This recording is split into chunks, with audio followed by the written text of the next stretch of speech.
Hey, what's up guys, this is TPC, aka the Programming Cuber, and today I have another versus video.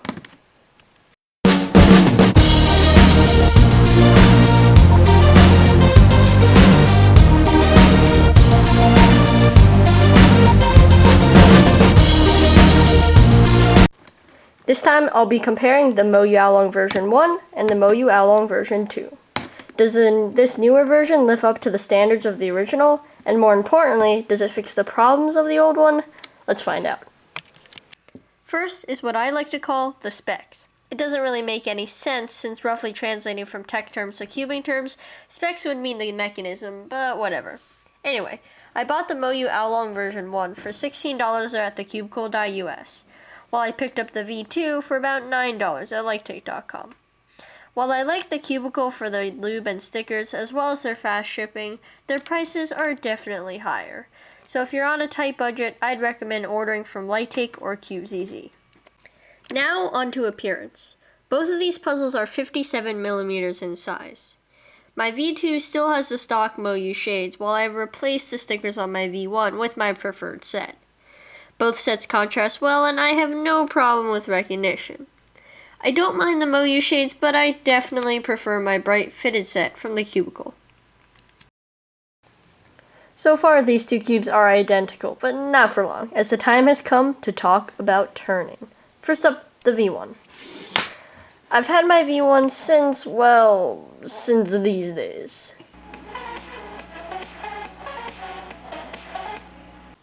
Yeah, a long time.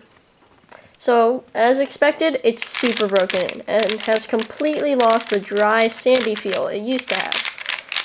It is now buttery smooth and very fast, though easily controllable. Like the V1, the V2 is also very smooth out of the box. However, it did not have the sandy feel of the V1. The V2 is quite fast, but feels almost tight and more solid towards the core, which some people, such as Crazy Bad Cuber, enjoy. But as a light turner and someone who likes their cubes loose, I prefer the lighter, looser feel of the V1. So in the end, it comes down to personal preference. Do I even have to talk about corner cutting? You know how it goes. Both of these cubes can cut over 45 degrees, though at my tensions, the V2 cuts just a hair more. They also reverse cut 3/4 of a QB, and again, the V2 cuts just a hair more. Now let's just move on. Here comes the fun part, lockups and pops. My V1 doesn't lock up, but will pop if I go a bit too rough. My V2 doesn't lock up either, and it hasn't popped on me yet, but then again, I don't use it as often.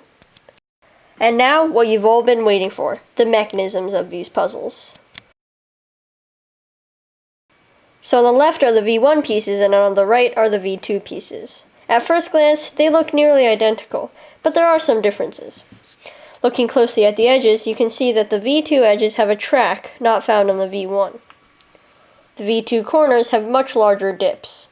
The centerpiece seems to be unchanged, and overall, all the pieces seems to be sharper and more defined on the V2. So do these minute differences fix the corner twisting problem from the V1? So far, yes. It is a bit more difficult to twist a corner on the V2 than it is on the V1, and so far they have not twisted during solves. So, what's my verdict? While both of these cubes are great, my V1 has just brought me so many more memories.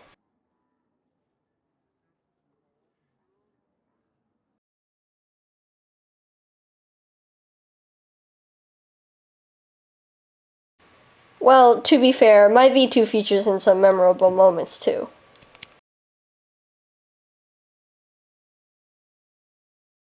But in all seriousness, I'll be sticking with my V1, but that doesn't mean all of you will or should.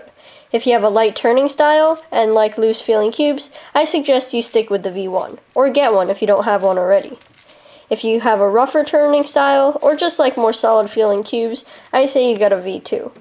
And if you're a collector like me, just get both for the fun of it. So, I hope you guys enjoyed this video. Thanks for watching, and I'll see you guys in my next video.